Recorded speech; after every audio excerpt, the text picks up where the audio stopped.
اس میں نفع کیسے نکالتے ہیں؟ جی نفع ایسا نکالتے ہیں کہ جی اب جو جتنے بھی مال وال بیچ کے پیسے جمع ہوئے ہیں یہ ہٹا لو، یہ کیپٹل پورا ہو گیا. ٹھیک ہے. اب جناب پہلے تو ایکسپینس ادا کیا جاتا ہے نا، ایکسپینس ادا کر دیے، اب کتنے بچے؟ اتنے بچے، اب ہٹا لو، کیپٹل پورا ہو گیا.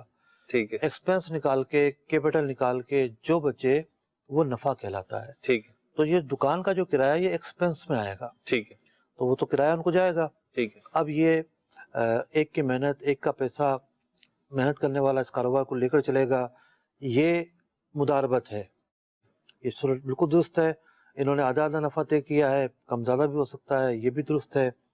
مداربت کے اور بھی اصول و ضوابط ہیں، ان کو پورا کرتے ہوئے یہ اس کاروبار کو جاری رکھ سکتے ہیں. مداربت کے حوالے سے اگر آپ مزید تفصیل سے سننا چاہتے ہیں تو تجارت کورس ایک پورا تربیتی ورکشاپ ہوا تھا. اس کے جو ویڈیو بیانات ہیں دارالفتہ اہل سنت کی ویب سائٹ پر، دارالفتہ اہل سنت کے ویب پیج پر، اپنا اپلیکیشن پر بھی موجود ہیں، وہاں سے بھی آپ اس کی تفصیل سن سکتے ہیں. یہ کتاب رکھی ہوئی ہے، ناظرین بھی سوچ رہے ہوں گے کیوں رکھی ہوئی ہے. آپ کے لیے تحفہ آئی تھی کیونکہ مجھے یہاں کر ہی ملی ہے. جی یہاں پہنچا ہوں تو ملی ہے، میرے اہل سنت کی طرف سے آئی ہے، اور ماشاءاللہ بڑی ضخیم کتاب ہے، اور کوئی جو ہے وہ 600 صفحات ہیں. تو ماشاءاللہ بہت عمدہ کتاب ہے. میری بھی نیت ہے میں پڑھوں گا، اللہ نے چاہا تو جلد از جلد. اللہ ہمیں عمل کی توفیق عطا فرمائے. صلو علی الحبیب صلی اللہ تعالی علی محمد صلی اللہ تعالی علیہ وسلم. تاجر جو متقی ہو، جو سچ بولتا ہو، جو احسان کرے لوگوں پہ، مجھے ایسا بنا دے. احسان کرے لوگوں پہ، مجھے ایسا بنا